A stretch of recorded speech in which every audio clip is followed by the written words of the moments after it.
Et si je vous disais que la médecine d'aujourd'hui est le fruit d'un mania du pétrole? Cela aurait sûrement de quoi retourner Hippocrate dans sa tombe et interroger tout étudiant du secteur médical. Revenons en arrière pour comprendre l'avènement de la médecine moderne et comment les sciences passées ont laissé place à un business florissant. Nous sommes aux États-Unis en 1847, l'année où est créée l'AMA, l'American Medical Association. Son but est simple, améliorer l'image et encadrer la pratique de la médecine qui comporte à cette époque un grand nombre de charlatans. Fin 1800, l'AMA compte environ 7000 adhérents alors que les États-Unis comptent plus de 100 000 médecins. À l'époque, tout le monde pouvait payer une conférence et quelques cours théoriques pour se retrouver diplômé sans jamais avoir pratiqué pour autant. Bonjour. Bonjour, vous allez bien? Bah, pas trop. Dommage. Suivant. Cela nous conduit à avoir beaucoup de médecins et de très faibles salaires dus au nombre d'offres. Ajoutez à cela des pratiques sectaires et vous disposez là d'un combo pour nuire à la profession. L'AMA doit donc trouver un moyen de supprimer ces praticiens qui, pour la plupart, n'ont pas eu de formation adéquate.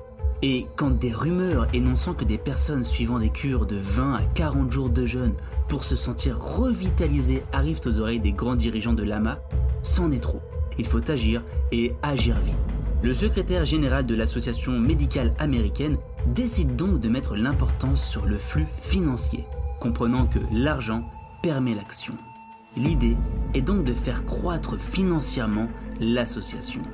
Pour financer ses actions, l'association lance en 1883 le JAMA, une revue scientifique partageant les nouvelles avancées de la médecine. Une revue qui tombe à pic, puisque ces années sont le début de la médecine moderne avec l'apparition de l'aspirine. Le JAMA prend ainsi des airs de panneaux publicitaires. Forte de son influence, l'American Medical Association crée en 1899 le brevet de validité, qui valide les nouveaux médicaments entrant sur le marché. Ce brevet sera ensuite validé par le Conseil de pharmacie, appartenant également à l'AMA. Les médicaments peuvent être vendus sans validation du conseil, mais il faudrait être fou pour lancer un médicament non approuvé par cette instance devenue une référence tant pour les médecins que les patients. Ce qui est intéressant est que le JAMA n'est rien d'autre qu'un magazine. Aucun laboratoire ne vérifie les médicaments et il vous suffit de payer votre passage dans la revue pour obtenir votre brevet. Un abus de pouvoir qui concerne tout de même des médicaments. Quoi qu'il en soit, le JAMA est une vraie rente pour l'association qui comptera 50 000 membres début 1900. L'association devient à ce moment une force de référence dans le milieu de la médecine. Mais bien que l'AMA prenne de l'ampleur, il y a toujours un surplus de médecins faisant que la majorité d'entre eux gagnent très mal leur vie. Le secrétaire de l'association, le Doc Simmons, s'imagine alors une stratégie plus grande pour éradiquer les médecins homéopathes. Attaquer les établissements scolaires.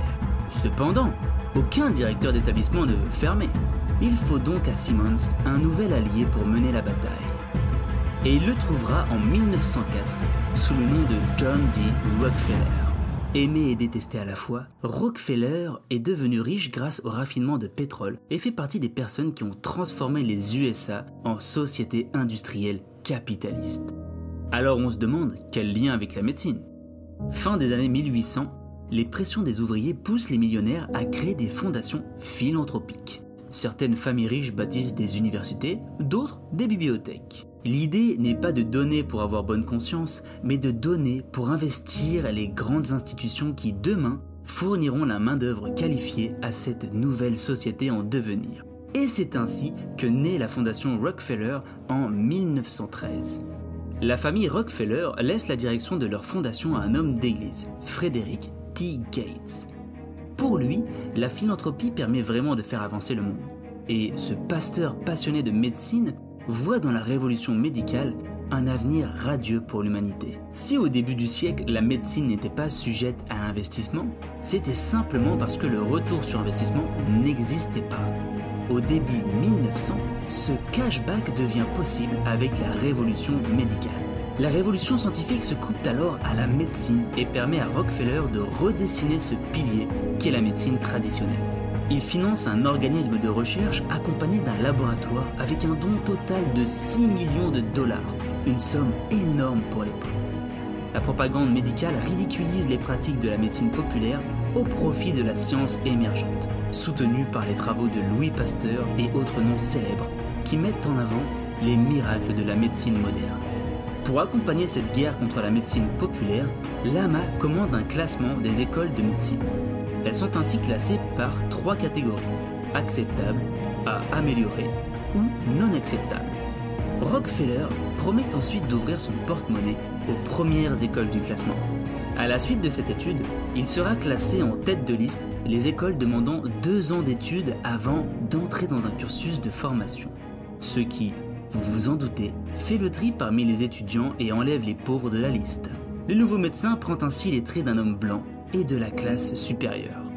C'est à partir de là que l'AMA réussit à prendre le contrôle de la formation médicale en y instaurant des normes. Son associé, Rockefeller, investit sur la recherche en bactériologie, physiologie, pharmacologie, biologie, etc. Et il ignore totalement l'impact que peut avoir l'environnement sur la maladie.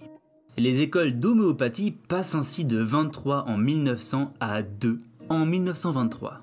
Les écoles s'équipent de matériel de pointe. La formation coûte de plus en plus cher et de ce fait, le corps de métier se spécialise car un spécialiste a des honoraires plus importants et gagne généralement le double d'un généraliste. La machine se lance. Les opérations s'accompagnent de l'anesthésie et de l'asepsie. Une appendicite peut ainsi coûter 10 000 $. Le profit pousse la formation d'hôpitaux, comptant anesthésistes, infirmiers et toutes ces personnes. Les hôpitaux passent du nombre de 200 en 1873 à plus de 6000 en 1920. Les opérations vont de bon train. On opère pour un rien et l'abus devient une règle qui s'avère lucrative.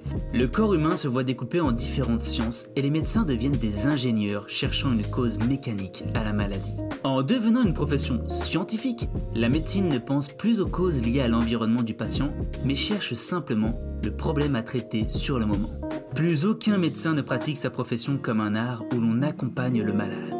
Le patient devient alors un client. Les plus démunis n'ont plus de guérisseurs dans leur communauté et se retrouvent dans les salles d'attente des hôpitaux. Le corps médical développe un pouvoir et un statut qui servent les intérêts d'une minorité, là où la médecine populaire était répandue à toutes les classes.